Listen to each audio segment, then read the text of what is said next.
Good morning, everyone, and thank you very much for being here. And a warm welcome to Deputy Mayor Osman Malik. Thank you for coming, and as well City Manager Paul Johnson. Delighted to have you here. Today we're here to present our solution to Toronto's $45 billion a year congestion crisis. Why? Our businesses and their employees are being hammered by the severity of our congestion. According to Ipsos polling that we recently conducted, 85% responded that congestion has become not just a crisis, but an economic crisis for our region. It's why a year ago we decided to develop an action plan to get the city moving. To do so, we created the Toronto Business Congestion Task Force and Governing Council, who shared their perspectives, insights, and experience. We commissioned new research from two leading firms with global expertise. We've had months of deliberation, consultations, and data gathering with Toronto's business community, city staff, the provincial government, and transportation experts. Now we're pleased to launch our Toronto Congestion Action Plan. It's the first independent, data-driven recommendation study of its kind in the Toronto region. Throughout the entire process, we wanted to get away from short-term, incremental solutions. We also know there's no silver bullet. What we need, ASAP, is a package of practical measures, comprehensive, integrated, and mutually supportive. This is the approach that will lay the foundation for the structural change we need. With us here today are members of the Congestion Task Force and Governing Council that funded our work, and we thank them for their work and support. And one of them is here, right here, Alex Avery, so thank you. I think, I don't know, and Doug Joffrey over there from Royal Bank, so thank you. A number of others were coming, but maybe traffic prevented them getting here. You never know. But we really appreciate you being here. Now, Toronto's been stuck in gridlock for far too long. A long time ago, 15 years ago to be precise, the Toronto Region Board of Trade produced a report that pointed to Toronto's commute times as the worst in North America. Worse than LA, according to one newspaper headline at the time. Every year since, Toronto's ranked at or near the top of every list of the continent's most congested cities.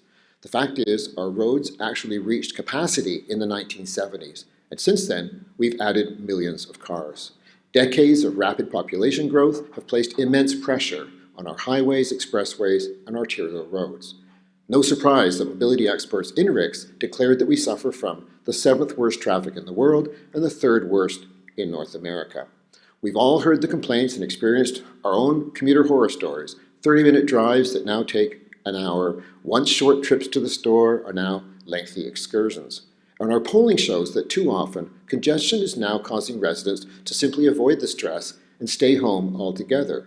We're skipping family gatherings, turning down job opportunities, and avoiding traveling to restaurants, sporting events, and even the workplace. Congestion is seriously eroding both our economy and, seriously, our quality of life. In just 2 decades, our population is expected to grow by another 2.1 million people. At that point, by 2044, congestion's cost to the economy is projected to double. That will be $88 billion a year in lost economic activity. Can we really afford that? Our congestion crisis must be seen as the collective failure of governments over the last 30 years, but it's one that today's municipal and provincial governments can fix.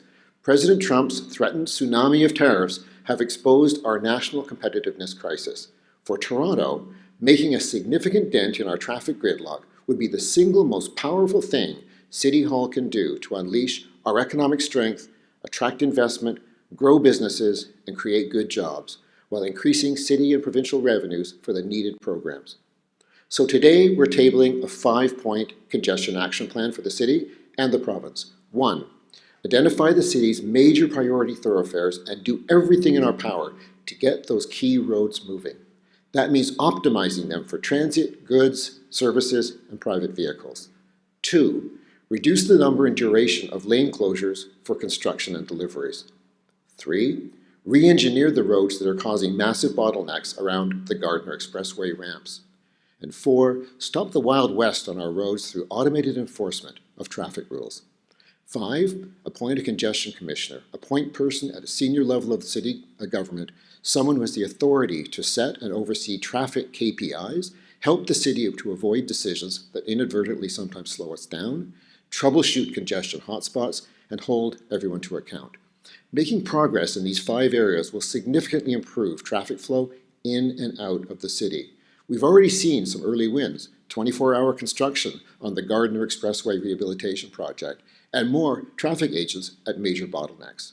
But success will require strong cooperation and commitment from the Mayor and Council, from city staff, and from the province. All of this is necessary, but not quite sufficient. It's why for decades the board has advocated for a more robust public transit network. That isn't going to change. Safe, reliable, region-wide transit will always be the backbone of our mobility. We need it now and into the future.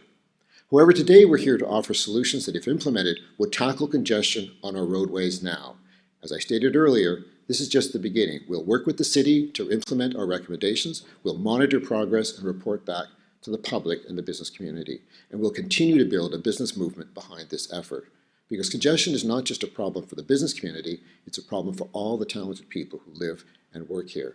But it's a problem we must solve. Thank you.